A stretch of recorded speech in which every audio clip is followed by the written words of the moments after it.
Welcome to the league. June 12th, 2026. You're joined here with David Magid, the co-host, who you may know as the Maverick, Benoy Thanjan. And you're about to hear 5 minutes of the absolute best information in the clean tech sector. First, we're going to go all the way out east on Long Island, out to East Hampton. Currently, Suffolk County actually has filed litigation, against National Grid, NextEra, and LG as it relates to a 2023 battery leakage where chemicals allegedly have been leaked into the grounds and have caused some quote unquote damage that is irrevocable. So a lot of us are paying very close attention to this. Anyone who's paying attention to the New York market understands that they have the highest moratoriums towards battery energy storage, compared to anywhere else, within the state. So this is, a big component, something that we need to be aware of, that will be impacting the marketplace when it comes to development of battery energy storage. Just another item, that the NIMBYs will be bringing up, during these planning and zoning meetings, to understand. Now, we're going to move across to Ohio. Ohio is dealing with some major challenges as it relates to utility scale solar development.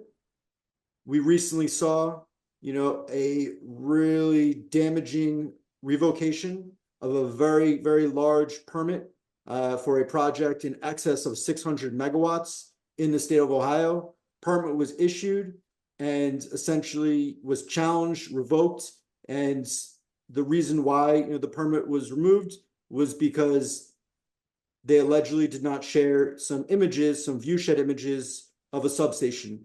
Obviously, this is all nonsense, and it's been a mechanism that's gotten very political that has enabled a lot of developers to unfortunately go through a process where they're losing lots of money and have tons of capital at risk. This is just the start, so be careful, stay away from Ohio when it comes to utility scale development. Very unfortunate, especially with all the load growth out there with data centers, but better off you're aware and understand the risks going into the market. And that's that. Always great information, David. Very interesting too about Ohio and obviously what happened with that battery project near East Hampton or Southampton or I just know it's the Hamptons, but That's right. yeah. Well, one of the big takeaways, I was speaking at the ACOR Finance Forum. If you're not familiar with ACOR, they're the American Council of Renewable Energy. They're a lobbying group that lobbies for renewable energy. I actually spoke on a panel about scaling behind the meter and storage for CNI customers and digital infrastructure. The theme that kept coming up and was simple: large energy users can't wait years for interconnection and queues, grid upgrades, and new gas generation to come online. If you're a data center manufacturer, a warehouse operator, or a large commercial customer, power is no longer just a utility bill, it's a business constraint. That's why we're seeing a lot of behind the meter solar and storage is becoming more important. It helps customers move faster, it gives them more control over their electricity costs, it creates resilience, and from a financing perspective, the projects that work are still the ones with strong counterparties. Of course, contracted cash flows, clear revenue streams, and repeatable structures. That's how you make the financing scalable. Also, the second thing that I would like to highlight is solar just passed a major milestone.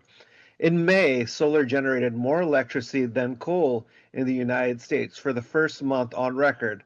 Solar supplied at about 12.8% of U.S. electricity compared to coal at about 12.2%. This is a huge symbolic moment, but it's also a market signal. Solar is winning because it's one of the cheapest forms of electricity, and it's one of the fastest resources to deploy.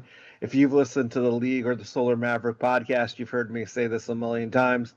When you combine solar with batteries, it becomes even more valuable because you could shift power into hours when customers and grid needs it the most. So the big picture is this: the market is telling us where the future is going, even with all the policy uncertainty, especially on the federal level, state level, permitting challenges, interconnection. Dave talked about Ohio. Still, it's about getting affordable, reliable power online quickly. And I think the next phase of clean energy is headed to speed, flexibility, resilience, and financeable clean energy solutions. The future of energy is not just clean, it is fast, flexible, and financeable. Thank you for your time. You've enjoyed 5 minutes of some of the best information you'll find in the clean energy industry. Please like and subscribe and give us 5 stars and a review as well. It really helps us grow the league and continue bringing you timely insights from across the renewable energy industry.